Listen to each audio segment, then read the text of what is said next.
You've got to make a decision where you're going to spend the time or money. First thing you need to do is decide how much money you want to make.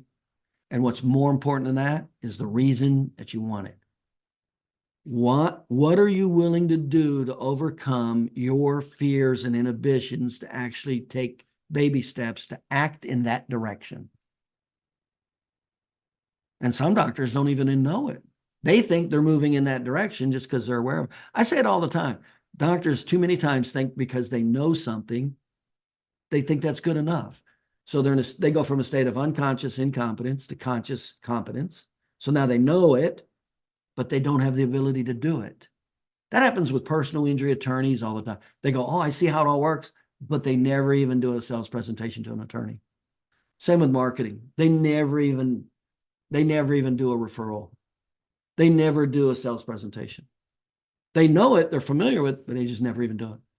And of course, it's not going to be good when they start because they don't have the knowledge and skill. See, as a CEO of a business, you cannot let your mind run wild like that and let the emotions inhibit and control you and take over you. You cannot do that. You have to be able to logically understand your inhibiting factors, why they're inhibiting, what are the motivators, how to apply the motivators, and then the steps. Well, we know how to do that. We take the carrot that's weak. We take the high motivator with self-conviction or self-actualization. It has to be that way, or you will not take the step. You'll be familiar with it, but you just won't do it. And then you have to go into a non-negative feedback. You don't put yourself in a position to fail right away. You don't do that. You've got to know this as a CEO. For you got to control this for you. And then you got to do a small step. And here's how you know if it's a small enough step. Here's how you know if you've picked everything right. If you've got the goal, more important, you've got the motivator, and you got a small enough step.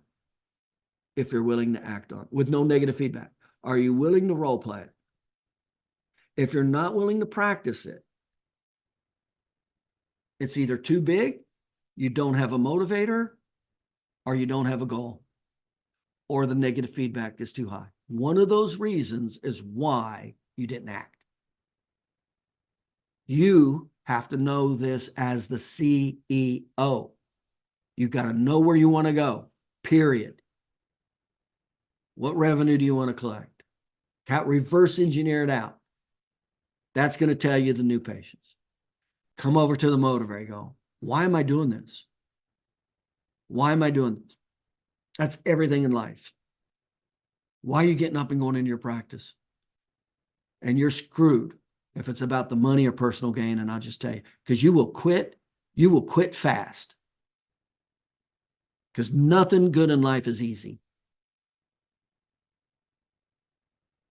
So let's say you have a good motivator. Now you got to position yourself into a no negative feedback situation. You don't want to go live. You don't want to learn how to hit a baseball and the first time you swing is at the plate during a game. That would be called stupid. You've got to know this as a CEO. You've got to know how to train yourself. Then you got to go, okay, here's all the steps involved. We know to make this successful, but those are too many. Break it down to its smallest part. Okay, so let's say we put everything in place. We know what we want. We got a high motivator. We're negative feedback, and we got a small bite. What's the next step? You got to practice it. You got to practice. The practice is what decreases the negative feedback significantly. And it's the negative feedback, whether it's self-talk negative feedback or getting a lot of negative feedback fast, that get people to quit in life. You better learn this cycle. You better learn how to control it. You better learn how to plug this in, because this is exactly what it takes to overcome the fears and inhibitions of survival and security that will inhibit you. And this is why so many people never achieve their dreams, and they give up and they quit. You've got to know it. You cannot just be reactive, and then you've got to control it. What do I want specifically? Not generally, I want to make more money. That's BS. I wrote down I wanted to make 100,000. Then I wrote down I wanted to make 250,000. Then I wrote down I wanted to make $500,000. Then I wanted to make $1 million. Then I went for 2 million. I was very purposeful from the goal. Then, and they weren't big leaps. I didn't start off going, I want to make $1 million. Then I come over to the motivation, and the motivation was there. It didn't have to be put in. I had a fire under my ass. So it was there. It was for many, it wasn't just for survival and security. It was for many pain-based motivators. And by the way, those are pain-based motivators. That's what gets you to do stuff, not the pleasure-based motivator. You don't find a big enough pain-based motivator, you'll quit. You won't even start. You won't even start the journey. And it does have to be a pain-based motivator, because that's what motivates us. And that's what happened to me. I'm like, there was personal reasons, that pissed me off, that motivated me, that helped me overcome my fear of taking the next step in rejection, whatever. So then you go into no negative feedback. You've got to put yourself in a no negative feedback situation. I can't tell you how many doctors learn like patient education. A classic example is prepay with patients. I cannot tell you how many doctors never learn it. They're aware of it. They don't get good at it. And they try to do it all at once, and they're not good at it. So, and remember, anytime you're not good at something, it doesn't work very well. You get high negative feedback. I can't tell you how many doctors quit doing prepays because of the rejection. They do it 2, 3, 4 times, and they get no, no, no, no, and they quit. And this is what those doctors say: this doesn't work. People in my town don't do prepays. That's the self-talk they now, and you have to do that to justify your existence, to allow you to stay complacent. That's what they do. Are you one of those doctors? No, that wasn't the problem. The knowledge or skill was the problem. And the doctor never put himself in the optimal training situation to succeed. He put himself into a high negative feedback loop fast, and it crushed him. It crushed him. And then he did the normal emotional response: blame something else. Blame something. It can't be you, because if it's you, that means you got to act. When you blame something else, it allows you to stay complacent. And of course, we know where that leads to the same results. How many people play this out over and over and over in their life for 5, 10, 20, 30, 40 years? The masses, the absolute masses. Remember, only 9% of self-employed people make $100,000 a year. Less than 3% make $250,000 a year. The masses of people do not live their dreams that they had when they were in high school. They give up, they quit, because they don't know this cycle, and it beats the shit out of them. So we come to the market, you go, what's this have to do with marketing? Well, everything. It has everything to do with patient education, marketing, hiring, training, everything in life you do. Your self-talk and whether you're willing to do it and how you do it means everything in the negative feedback. I can't tell you how many people don't even start something. I always say 97% of the people never even start something just because they talk themselves out of it. The fear and inhibition, the insecurities, and they don't put in place the systems it takes to overcome that, to get to the next level. So then it takes repetition into micro step. So you got a focus of what you want. It's not, I want to make more money. It's specific. It's calculated out. And this is how many new patients we need to do it. Then we go, okay, what's the reason we're going to do it? You don't find a reason, doesn't matter. You're just going to be in a state of unconscious conscious incompetence. You'll know about it and never be able to do it. No change in results at all. You got to find that fire. Why are you willing to do it? Why was I willing to do a new patient orientation every 2 weeks? Why was I willing to ask for a referral after every re-report? Why? It wasn't for the money, because I had a burning desire to stop this pain, this personal pain that was involved. And you better find that.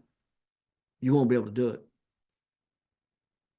Eliminate the negative consequences by not putting yourself in the position to fail immediately, and then just do a little piece of it and role play the heck out of it. You got to do sensory and motor. You can't just read a book. You have to do sensory and motor to get from from conscious incompetence to conscious competence. You have to do sensory and motor. Books, seminars, and tapes will not take you there. You need a lot of repetition. And physiologically speaking, it's stated you have to do it. You have to do it every day for 21 days in a row to create a neural filament for that habit. In other words, this takes effort. This is why you have to have a burning desire. There's got to be a reason for you to put this effort in, or you won't do it. You won't do it. You won't get the results. Or you'll do it the way everybody does. They'll think about it and then not do it because they don't know it. And then they won't do the steps it takes to actually own it, to change the result. And so then they give up on their dreams. That's 97% of the population right there. Don't be one of those people. These are the exact steps to get you from point A to point B. You cannot just be an emotional animal and let all these market forces just pound the hell out of you. You got to recognize this. You got to put steps in place to counter the natural phenomenons. Remember, security is the second highest need in life. So after you're out of survival and security, it's now working against you. You don't want to change. You don't want anything to change. Now, when you're in survival, you want every damn thing to change. And when your security is being challenged, you'll do a lot to get stable and secure. So you got some serious issues. These are some serious, legitimate concepts that you have to be highly aware of and be able to train on yourself first, your staff, your doctors, everybody. So here's the marketing. We're going to the marketing. Okay, now we know the number of patients that we need to get what we want. We know our patient education that we need. We know and then let's say we find a good reason. We got a conviction reason or a self-actualization reason. And then we go, that's the burning desire to overcome the negative self-talk and, all the reasons why you won't do something. And then you break it into a real small sample. If you're not doing a small sample, what's the number one reason you're probably not doing it? You don't have a high enough fire in the belly. You don't have a good reason. You don't have a good pain-based reason. Pain-based is conviction or self-actualization. That's the number one reason why. Because that overcomes a hell of a lot of negative self-talk. That overcomes a hell of a lot of negative feedback. That's rare, though. Most people don't have that kind of magnitude of fire in the belly, motivation, pain. Okay. So if you're not taking a step, it's either you don't have a focus, you don't have a fire in the belly, you've got negative feedback, and what you're biting off is too big. It's one of those reasons why you're not moving forward. You've got to identify it. You're the CEO. You're the only person that can change this and change the results of where you're going.